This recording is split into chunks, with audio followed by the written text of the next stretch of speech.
Hello guys, Jason Nobler here, and today I want to talk about how players get programmed to cross the ball whenever they are in wide positions.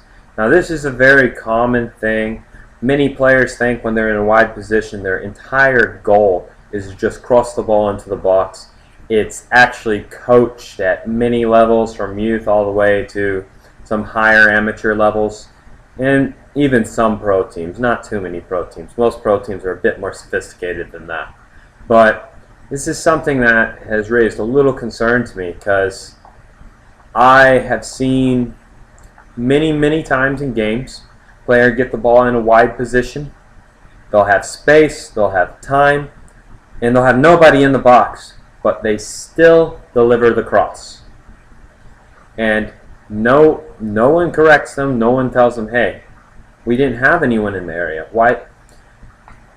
Now, think about it this way. Why should you cross if nobody's in the area? There is no reason. You're just basically passing the ball to the defenders. To be perfectly honest, I don't think you should be crossing if there's one person in the box and 3 defenders. My money's on the 3 defenders to win that ball. So here's the thing. I'm not going to tell you crossing's wrong. Every football team in the world crosses the ball. Crossing is a great technique. It's dangerous. It puts the defense under pressure, and it gives your strikers and other players a chance to score from a header, volley, or other type of finish. Now here's the thing. Most players would prefer the ball at their feet opposed to a header. I mean, most of the time in the game you receive the ball at your feet. Most players are more comfortable controlling the ball at the feet. You have more choices when the ball is at your feet. When it's at your head, most of the time you're just heading it straight towards the goal. If the ball's at my feet, I can take a touch, I can make decisions. So I don't always want the ball to go out wide and just be crossed into the box instead. What I teach for any player who plays in a wide position, whether they're an out-and-out winger, they're a striker that's received the ball in a wide position, they're a fullback that's overlapped and got into a wide position, crossing is for 2 main situations.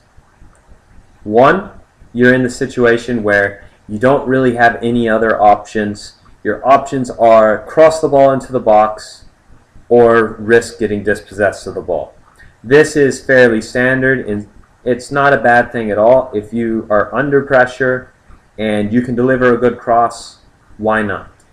It's better than losing the ball and having nothing happen. The other reason would be to surprise the defense.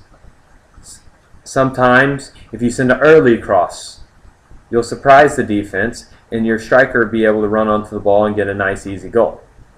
Now, I'm not saying there aren't other situations where you should cross. I mean, obviously there's the opportunity where your striker's wide open in the middle of the box and for some reason their defense is nowhere to be found, or you have someone who's just great in the air and it's 1v1. Those are good times to deliver a cross ball as well.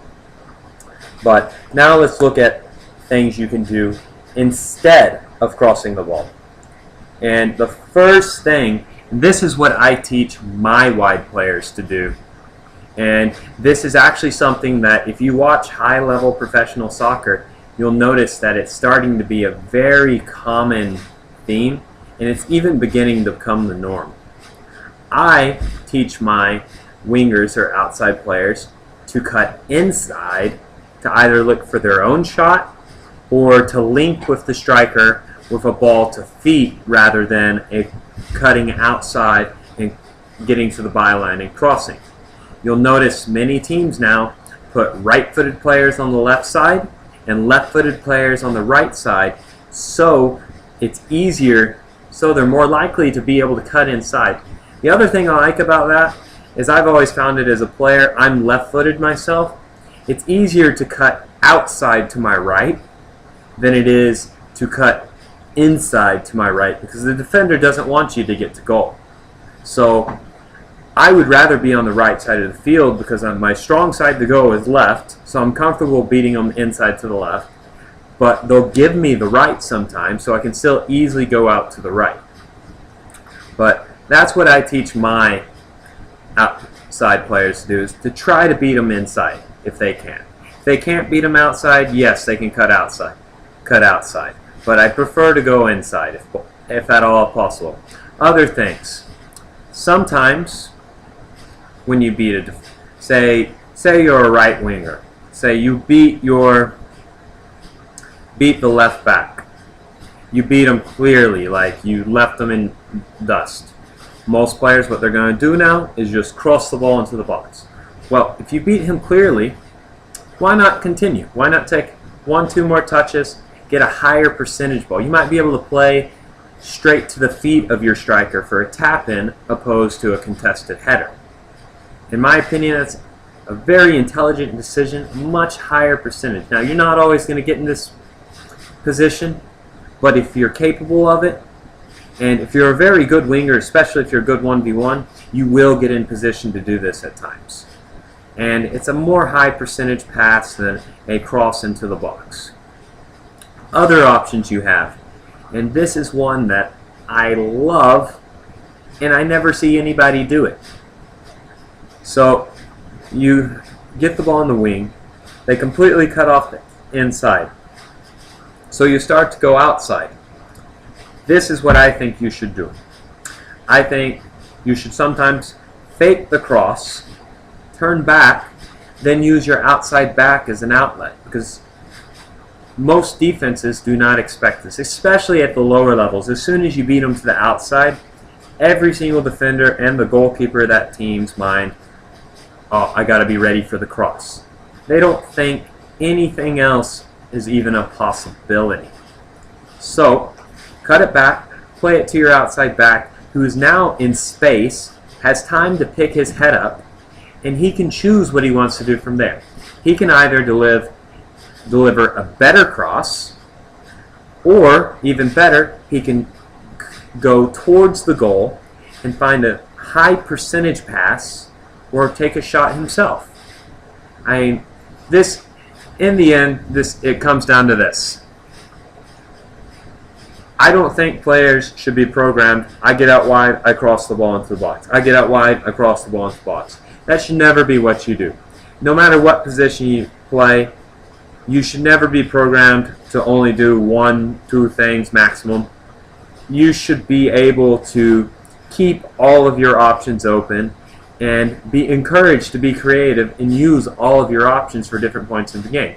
If a winger I know is going to just try to cut to the byline and cross every single time, I find them easy to defend. I stop worrying about them trying to cut inside. I don't worry about them cutting back. I don't worry about them doing anything but trying to beat me to the byline and cross. If the outside player tries to beat me to the inside once, tries to beat me to the outside once, cuts it back once, I don't know what they're doing. They are unpredictable, and I have to be prepared for all situations. That's the type of player that's going to give me problems as a defender. If you're predictable, you're easy to defend. If you're unpredictable, you're hard to defend. And this goes for any position. I'm just specifically talking about people who play in wide positions at the moment, because I just find it a common theme in soccer that wide players get out wide, cross, get out wide, cross, get out wide, cross. They don't do anything else. You can even add variety to your crossing. You can do an early cross, something that's missing by a lot of soccer players. Everyone thinks you have to get to the byline. No, you don't have to get to the byline. A lot of times, early crosses are better because you can play it in between the back line and the goalkeeper for your striker to run onto. Another thing you can do, you can cut it back and deliver a ball with your other foot. I used to love this all the time because I'm left-footed, so I'd be on the right side.